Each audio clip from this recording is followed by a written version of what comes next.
What's going on, guys? Doe here. Hope we're doing good. And as promised, I have a sword tier list going over which swords are good, which ones aren't so good.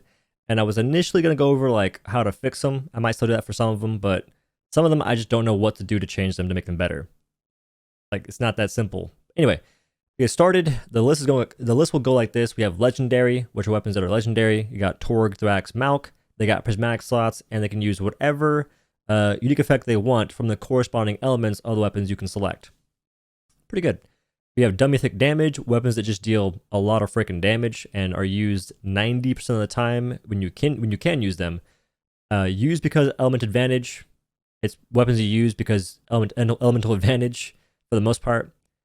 No unique effects. Weapons that have no unique effects. It's a pretty straightforward list. Like normally it's like SABC, whatever it is. Mine's more specific. Okay, I'm trying to get straight down to the nitty gritty. Some of y'all out here lollygagging. And lastly, we have needs rework. Yesh.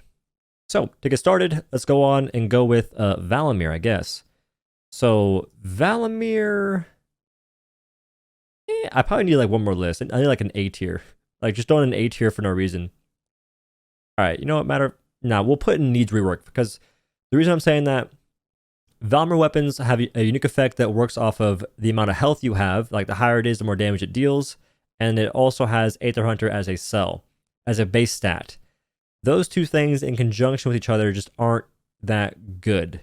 And that's because in this game, you have cells that are pretty homogenized and you use in almost every single build, like Discipline.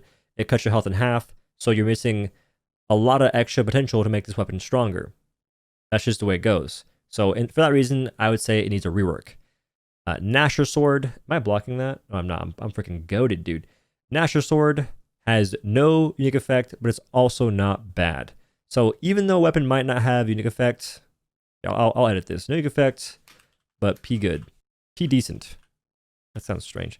All right, so Gnasher Sword has Rage Hunter, not a bad cell to have. It's got pretty decent cell slots, even though cell slots I don't really think matter that much, because as soon as we get all legendary weapons, we might not get one for neutral, but you never know. It'll make it better. And it doesn't have a unique effect, which could make or break it. It can make it a lot stronger, or it can't make it any weaker. Like, I hope not. But it has a chance to make it a lot stronger and make it, in the case of dummy Thicc Damage, perhaps. You never know. But for right now, it's no unique effect, but P decent. We got Nayzaga Sword, which needs a fat rework. This sword gives you 5% lifesteal for hitting broken parts. That's cute and all, but Iceborne is just, you know, hey bro, it's like Iceborne is the Chad of all like survival and Dauntless. So anything else is just basically irrelevant. IMO. You also get barbed as a stat on the weapon. That's a big old haha, because barbed is any cell that does like flat damage is pretty much useless compared to cells that do percentage based damage, considering how much extra damage we deal in Dauntless now, which is just a contribution to everything happening.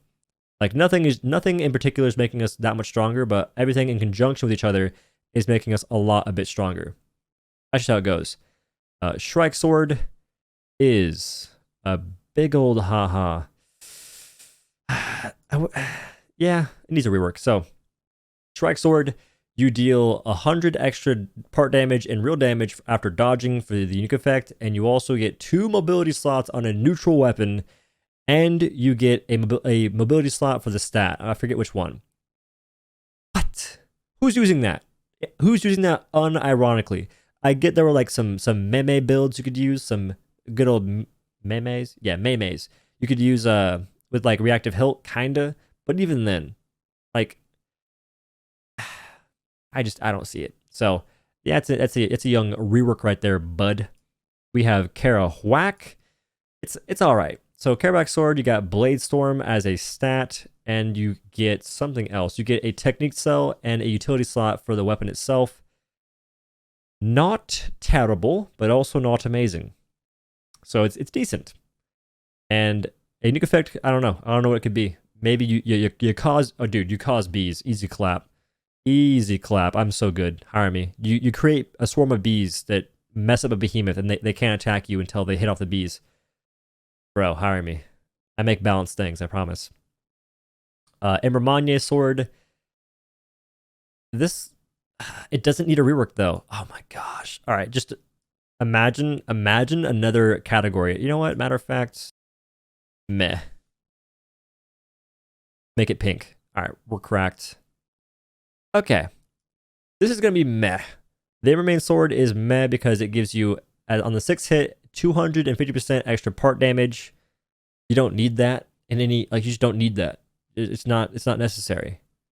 And the stat is Evasive Fury, which isn't bad, but once you get Discipline and Wild Frenzy, you never use it again, unless you want to use it with Wild Frenzy and Discipline, in which case you use it a little bit, but you barely ever use it in any cases. It's a fire sword though, so it makes it not the worst. So, and like not every weapon has to be good because it's like impossible to make that a thing. There's so many weapons to make them all good would just make them all dang near the same. Almost cursed there. Don't demonetize. Moving forward, Skarn weapon. I'm gonna go with meh. It actually fits meh.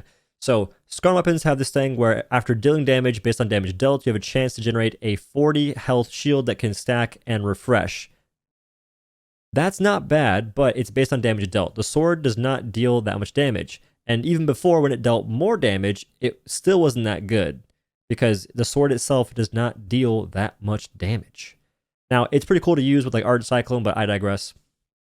It also has the KOK, which isn't that great. Knockout King, stagger damage. The sword doesn't need that. It's not very useful.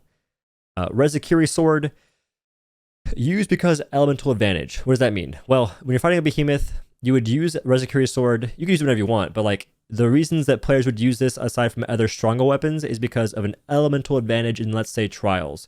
If you're fighting Shrowd, you would probably use Reza Sword. This could change as we get more power, but this was like the trend that you would do normally. Now, as we get more power, it might change a little bit, so this could be irrelevant in the future, but for right now, I still think this is the case. If you're fighting like Shrowd or like Riftstalker in trials, you would use Reza Sword. Not that you can fight Riftstalker, but just saying. As a little thing there. Quillshot. This needs a rework. So Quillshot is a sword that has freaking barbed. Oh no, it has acidic, I lied. Quillshot has acidic and it has no unique effect. Acidic is not good on the sword. It could change in the future, but right now all acidic does is it cuts your part damage in half and it gives you 50% wound damage at +3. Wounds aren't in a good spot at the moment, so that could change and make it better. And a unique effect could also make it better as well. So we'll see what happens. At the moment though, not that good. Is Nene already done? Oh, Nene's already done. Skraev. Skraev Sword is not in a great spot either. The stat is, I believe, a mobility cell, and the special or unique effect is after dodging, you lay 3 mines that deal a certain amount of damage. It's not that great. It's not like bad damage, but it's also not amazing damage. It's on a cooldown of like 30 or 60 seconds. Something ridiculous. And the fact that it's tied to dodging means that you'll activate it when you don't want to activate it. And that's not good. You'll be wasting damage when you don't want to just because all you want to do is dodge and attack. And plus, there was an issue where before the mines wouldn't detonate when they should. So that's why it needs a rework. We got Drask, which is one of the weapons that you can use for elemental advantages. So Drask Sword gives you 30% extra damage versus Tails, which is pretty solid. And it also has Aetheric Attunement as a stat on the weapon. Extra damage versus Tails is nice, but it's not as preferred as, I don't know, dealing extra damage versus the noggin or the head of a behemoth, because that is what's facing you most of the time during a fight. It's really often you'll get the chance to hit the tail of a behemoth, hit it from the back, and that's because they're always trying to attack you from the front. We have Hellion. Pretty no-brainer. This is going to be dummy Thicc Damage. You get Overpower as a stat, and the unique effect is after dealing damage, or after attacking Behemoth X amount of times, your next attack deals 225 damage, plus Major Blaze damage, and the extra damage scales with like cells and what have you to be really freaking high, and it's just really strong damage, man. Like, it adds up, like, really quick. So, pretty obvious right there. Shrowd. Also, dummy Thicc Damage. It doesn't get used that often, and that's because it's kind of it's niche, but like it's one of the best swords in the game. Like Shrowd weapons in general, like some of the best things in the game, and that's because they have consistent and crazy damage. So you have +3 cutting on the weapon. Cutting isn't the best in the world, but it's also not the worst thing in the world. The unique effect is when you're when you're 20% health or lower, your damage is increased by 50%. That is consistent 50% damage as long as you don't get healed or you don't die, and you remain 20% health or lower. Bro, you can't compete with that. It's just not a thing you can compete with at the moment. Now, the caveat is trying to get hit to be that low is really difficult. It's really hard to manage that sometimes, so that's why it's not used as often. There's a much easier sword to do that with, which is the Riftstalker Sword. This sword gives you extra damage for dealing damage up to the tune of like 36% or 34%, something like that. And the stat is Wild Frenzy, so this is just a much easier weapon to make usefulness out of than Shrowd is, but they're both really good. We have Pango, which just came out, and it already needs a rework, and I'll explain why. I'll go into more detail in a different video, but Pangar Sword, the spark notes are it has Knockout King, not very good on the weapon, and the unique effect is after hitting a behemoth, you generate a frost bomb that you can hit and explode, deals a lot of damage. If you don't explode it, it deals like 2,000 damage. If you do explode it, it deals 50% extra damage. It has a 90-second cooldown. Who decided that? All right, who's out here going and making the timers for the weapons and whatnot that don't even play the game? Like, real talk, 90 seconds is absurd. There's no way this can compete with a lot of things. It's actually pretty good, so it would actually probably beat a couple of swords, but I like it so much that I want it to be better.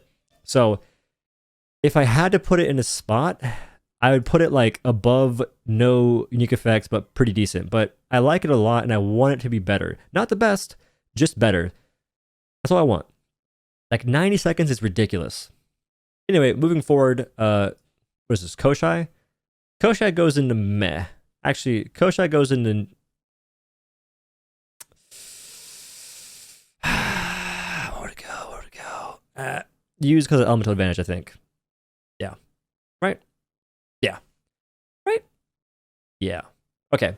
So you would use this because of elemental advantage, so it's the spot it goes into. It's still not very good, but actually, you might not. It depends. If elemental advantage is going to get outweighed, you wouldn't use it at all. But if elemental advantage still matters, which I think it kind of does in trials, then you would use the Koshai Sword, and this gives you sharpened as a stat on the weapon, and the unique effect is you get your next couple of hits to deal 50% more damage. It's cute and all, but like to make that work, you have to not attack a behemoth for a certain amount of time to refresh those stacks. Like, bro, that makes no sense. Stormcawl Sword that I'm blocking. This would go into, again, use because elemental advantage. You have a choice between Stormcawl Sword and Drask. Stormcawl Sword gives you +3 energized on the weapon. Energized is a lot better than it used to be. And the unique effect is when dodging an attack, your next attack generates 100% extra special meter, which is really good. It's not really necessary, but it's still pretty good for the sword. And these are pretty much interchangeable. The main difference I would say that would determine whether or not you want to use Drask or not is if you want to be stuck with Aetheric Attunement. But I think Drask can outplay it, but they're both pretty much like really strong in their own like category. There's a baby going crazy in the room. All right. We have the Charrogg Sword, also needs a rework. So the Charrogg Sword gives you +3 Aether Hunter at +10, and the unique effect is after spending 200 stamina, your next attack will like inflict some lava BS on a behemoth. It's freaking cool. It looks awesome. But why does it have to take 200 stamina? The way it works is ridiculous as well. I'm still like figuring out like what all it doesn't work with, but it doesn't work with a lot of things that would make it a little bit better, but still not that great. But 200 stamina is ridiculous. Like that's just an unfair ask. Now the last sword is the Boreus. This sword is so freaking strong. It's okay. So it's strong, but it's not as strong as it can be because it has a defense slot. Once it gets a Frost Legendary, I think it's going to be one of the best swords in the game. It already is, but it'd be like dang near the best sword in the game, IMO. So Boreus Sword, you get +3 conditioning on the weapon itself. That's not bad. And you get a unique effect where when you activate your special, you continually generate frost sprites every like less than half a second, and those deal 60% damage and I guess frost damage. That adds up, dude. And it is just a lot of damage. If you can stick on a behemoth, you're dealing a ton of damage, and it feels great. It just does so much work. It also procs frost proc, which is annoying, but really strong for things like overpower. So it's a pretty good sword. Now, the last sword I saved for the last because it's the best sword. This is legendary Recruit Sword. Oh, it's the best, dude. It's like one of my favorite transmogs in the game. It'd be funny if there was like a more decked out version of Recruit Sword as the neutral legendary, if we got one of those. That'd be cool. Anyway, guys, that is the tier list for the sword. Hopefully it helped you in some way. If it did, make sure to drop a like, comment down below, and let me know what your tier list might be and if I misplaced things. All right, I dare you. Let me know. If you guys want to support the channel, make sure to use my Epic Games worker code in the Epic Games Store. It is OhDough. Helps me out a ton. And other than that, thank you all for watching. I'll see you in the next one. Peace.